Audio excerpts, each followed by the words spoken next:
how would you, just in like a couple sentences, describe the people or the culture within Stevens?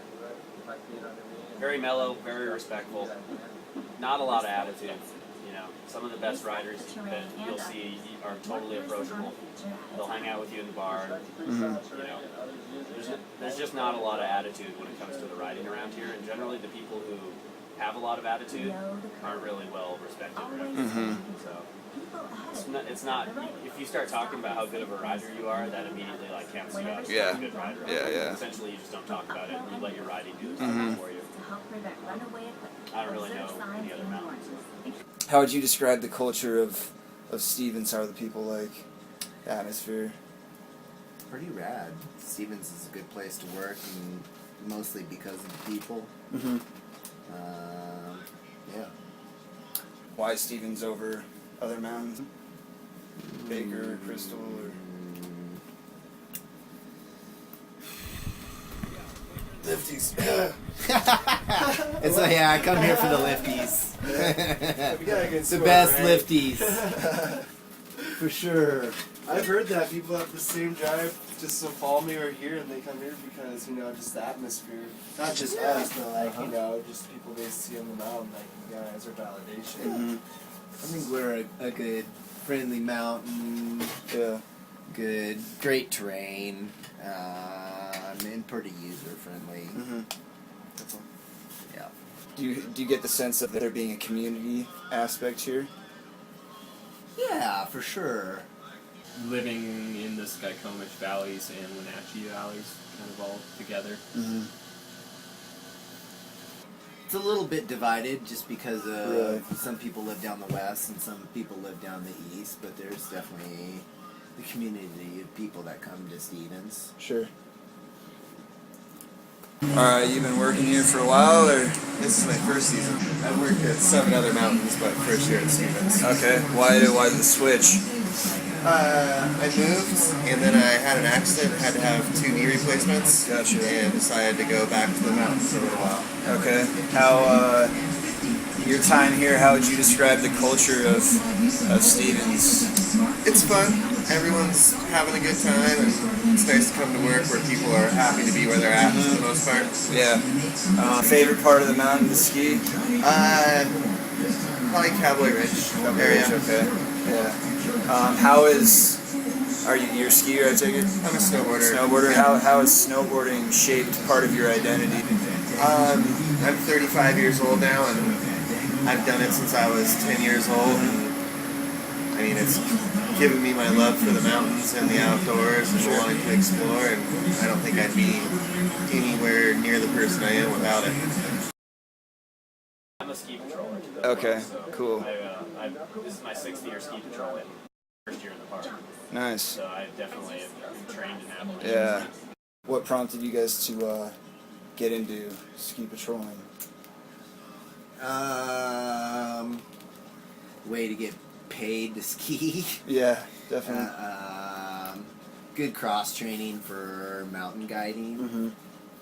Getting some first aid experience, and it's a good challenge both mentally and physically.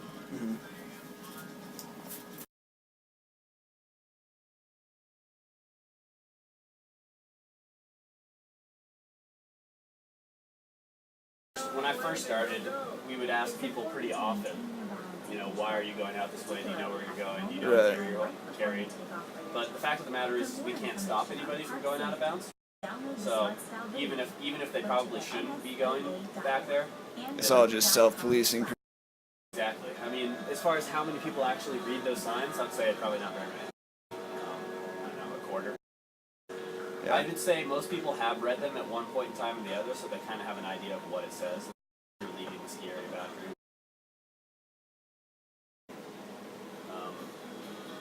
I'd say more than anything, people just go out there because of maybe not just because of the movies, but I don't know, the culture of free riding has evolved to the point where people see it on the movies and they want to go ski this extreme terrain. Any thoughts on just the boundaries that are in play and the self-policing that goes on, or caution that should be taken? Well, I mean, I think it's as good as it can be really right now, just because it is public land out there when you go out of bounds. So people are on their own, and there are signs telling them that. I think, though, one thing that's not respected enough is avalanche education. A lot of people come up here and bring their kids up here skiing, but don't really talk about avalanches, I feel like. And so that's, I think, the most important thing is just education. And I try to explain it to people when I'm out of bounds and people without gear and stuff like that. But ultimately, at that point, if you leave the ski area, you have to make your own decisions. So. Right. Any comment on or thoughts on the boundaries that are put in place? I think that there's always going to be people that are going to want to go out of bounds no matter where the boundaries are set.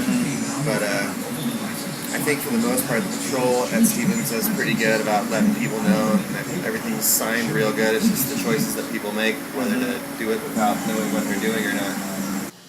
Any thoughts on what happened, the Tunnel Creek incident? Not really. Yeah. Okay. Any comments on what happened a few weeks ago over on 7th Avenue Cowboy Ridge? Yeah, that was the Tunnel Creek incident. Yeah, I'm gonna go ahead and no That's comment fine. there. Yeah. Any thoughts on what happened, Tunnel Creek incident? I think it was a horrible, horrible accident, and I think that from what I've heard, everybody did what they were supposed to have done. And I think, you get groups of people in the backcountry and unstable snowpack, and unfortunately accidents happen. Have you guys been up here for Hope on the Slopes before, I take it? I have, yep. I'm doing it for the first time this year with some uh-huh. buddies, so Right on. I don't really know what to expect. A lot of people. Yeah, the last couple of years there's been a pretty good turnout. I'm wondering, the weather forecast for this year's isn't looking so hot, so I don't know if that will affect the turnout. Yeah. But it's always been a good, fun event. Yeah. Yeah. Pretty cool. White Pass. We were talking about it. With Don Gifford. Got this thing going. That's really cool. How do you go about starting it? Well, you just have to contacted talk like to the right people, and the Cancer Society was already on board. If someone has a good idea for a fundraiser, they'll do it. So the first year we did it was just 8 hours.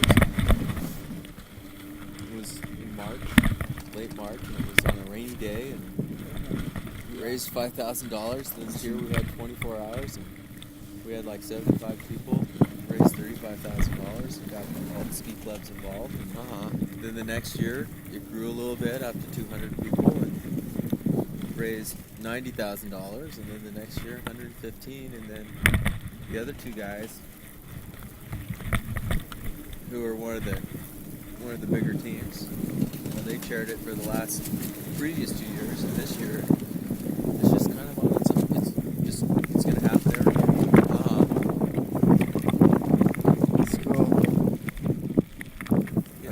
Are you still kind of overseeing it, or No. It just goes off on its own? I want to get started and then give it to enjoy it. Sweet. It's just such a great event.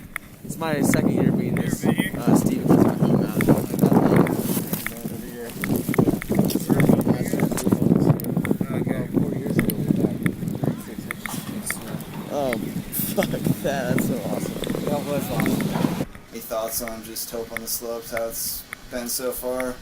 I've been stuck up here all day, so I don't know how it's going today, but I've taken part in past years. I think it seems to be a good, worthwhile program. Gets people out here and gets people thinking about it. You gonna stay up for the 24 hours? No. I did a couple years ago, but no, not today. What are your impressions on Hope on the Slopes for this year? I'm excited about it. I'm working till 6 o'clock in the morning Nice. doing that. So Yeah. I did it several years ago at Schweitzer, and it was a lot of fun. Okay. So it's usually a lot of people out having fun for a good cause. Yeah.